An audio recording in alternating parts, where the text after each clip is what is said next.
Hello hello साथी हो।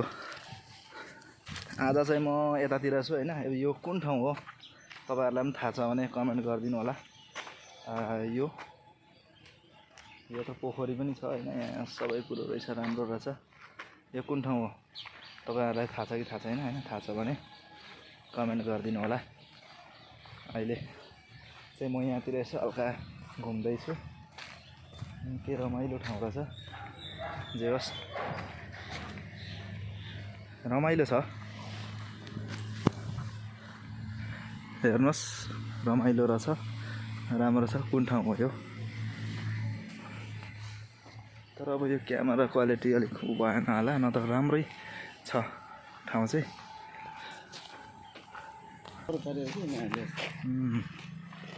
ठिक छ त, रमाइलै रहेछ।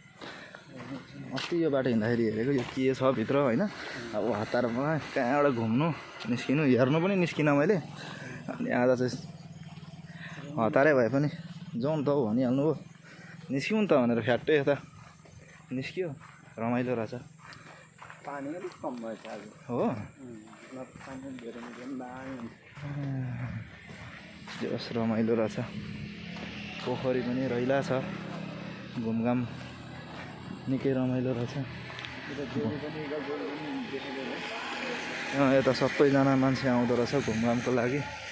जे होस् निकै रमाइलो रहेछ। जोडा जोडी घुम्ने ठाउँ पनि रहेछ, बस्ने ठाउँ पनि रहेछ।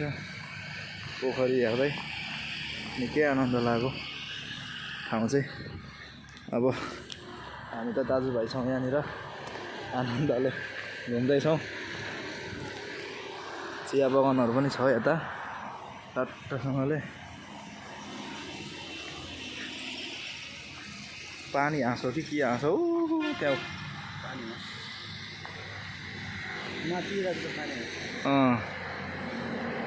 कालो कालो नै रहेछ। ठिक छ, रमाइलो छ। धारा छ यहाँ, भुइँमै धारा, कस्तो दामी। यतापट्टि रोड छ ठुलो, स्वाट यता हेर यस्तो दामी, कस्तो आनन्द भयो। घुमी घुमी यहाँबाट हेर्दिउँ जस्तो रैला छ जिन्दगी। यसरी घुम्न पाउँदा कस्तो आनन्द छ नि। स्वाटसँगले के पोखरी हो यो थाहा छ तपाईहरुलाई? तपाईहरुलाई थाहा छ भने कमेन्ट गर्नु होला है, यो कुन ठाउँ हो भनेर। ल आजलाई बाई बाई।